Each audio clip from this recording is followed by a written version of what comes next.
Here's one of the latest interviews from Rock and Metal Revival. If you want to hear the whole show, go to rmrshow.com. From the brand new Judas Priest CD, Redeemer of Souls, there's Metalizer on Rock and Metal Revival. And dude, I'm so glad to hear Priest back. And, definitely. That old Priest sound. And we are fortunate enough to have the newest member of Judas Priest on with us today. We'd like to welcome to the show Richie-Faulkner. Welcome to the show, Richie.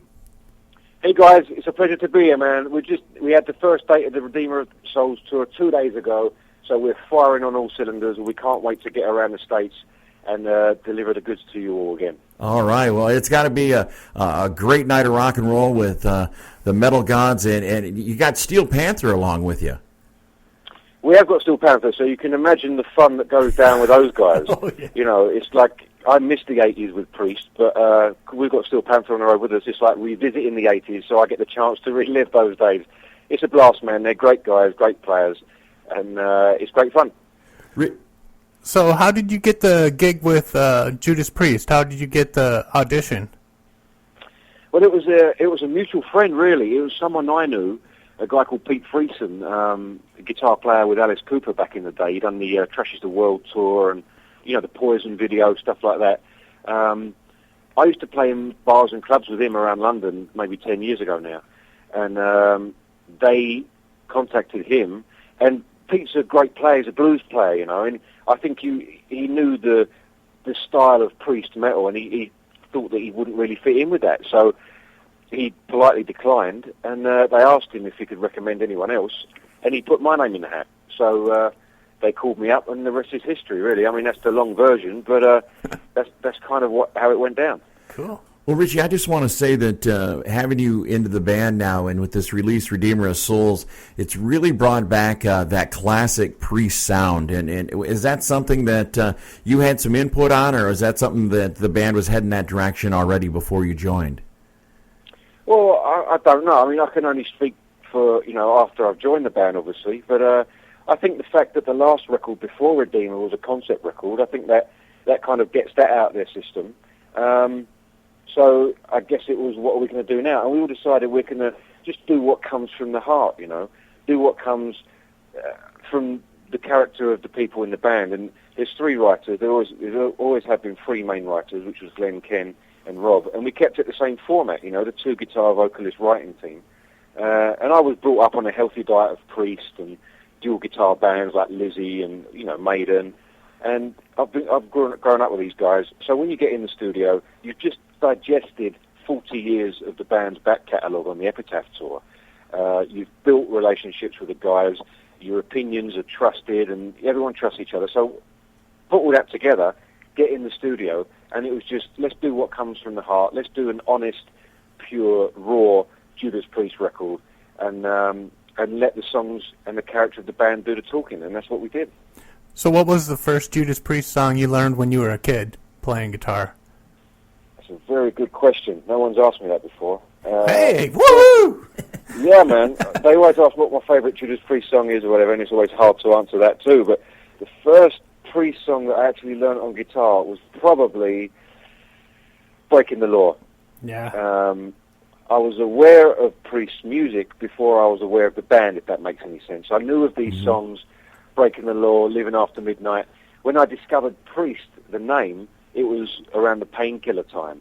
And then I discovered, these other songs, which I already knew, that's by the same band, you know, and you had this wealth of material in the back catalogue to go through. So, but I think the first one I actually learned to play was probably Breaking the Law. Cool. All right. Well, hey, Richie, now, for fans, Priest fans, young and old, what should they expect when they come out to this new Redeemer of Souls tour?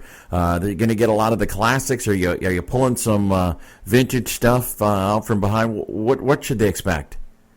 It's a bit of everything, man. It's obviously we've got to do songs like Another Thing Coming, Breaking the Law. Otherwise, there's going to be riots in the parking lot outside, you know.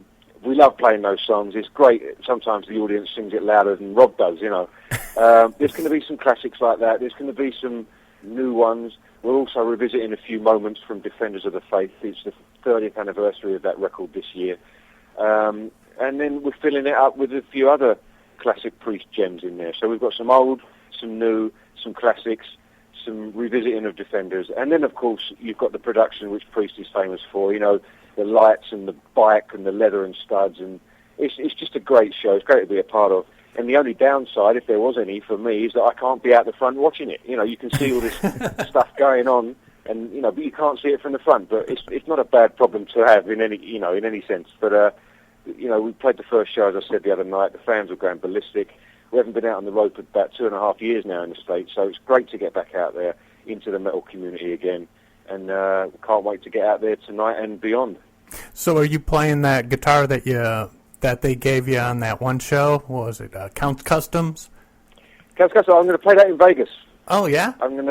Because the guys are based out there, and I'm going to use that one for the Vegas show. So keep watching the YouTube and stuff, and I'm sure there's going to be some fans there filming that show, and no doubt it will crop up there. I might do a little segment on it as well, just to send to the guys to let them know I'm using it. But it was a beautiful job, and it was a total surprise.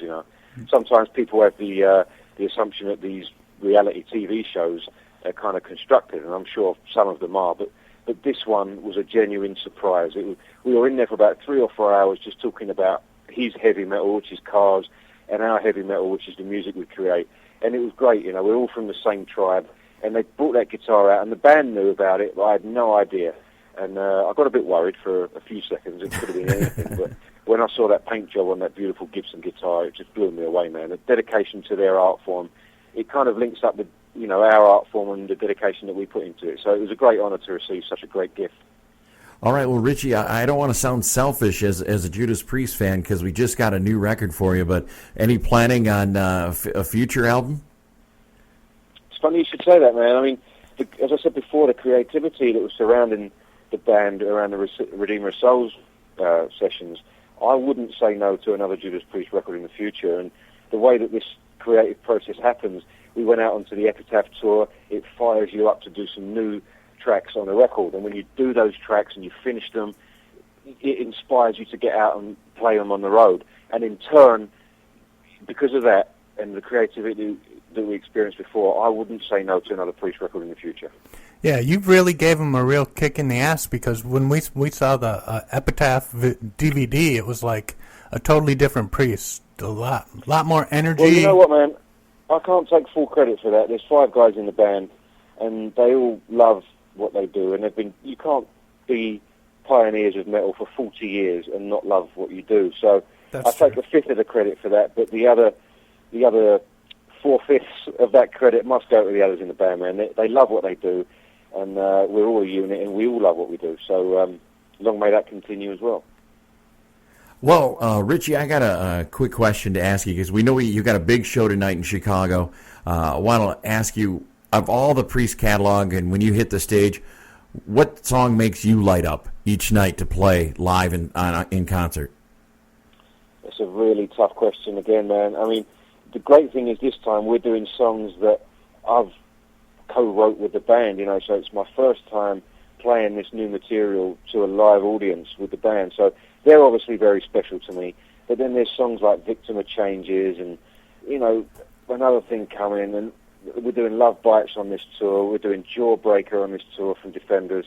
And so it's really hard to pinpoint one song that, just lights everything up. They all do for me as a fan and now as a creator of the songs. They've all got, it's like having loads of different children. Okay. And they've all got different characters and different traits, but you love them all, for different reasons. If there was a classic Priest song that I'd have to say one, it'd be Victim of Changes. Okay. And if it was a new song off the new record, I'd say Halls of Valhalla. All right. Well, we always let our artists pick the song going out of the interview. One of those two you want to play when we leave the interview here?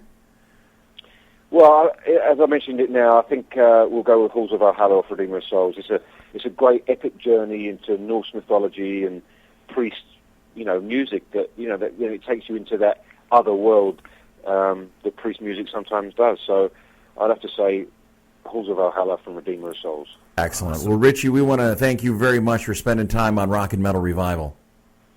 Thanks, guys. It's been an absolute pleasure. We'll see you soon when we come through your area. To catch the whole show of Rock and Metal Revival, all you have to do is check it out on these affiliates. Mega Rock Radio's on Saturdays from 11 a.m. Eastern Time. On Rock 101 KLOL on Saturdays 11 p.m. Eastern. on Z-Rock 106.9 KKZR, Sundays at 8 p.m. Eastern Time, and on Uncontrolled Noise, Tuesdays at 1 a.m., Thursdays at 8 p.m. Eastern Time, and on Saturday nights at 7 p.m. Eastern on uncontrollednoise.com. And make sure that you leave them a message and tell them that you found Rock and Metal Revival on their stations. Enjoy this edition of Rock and Metal Revival.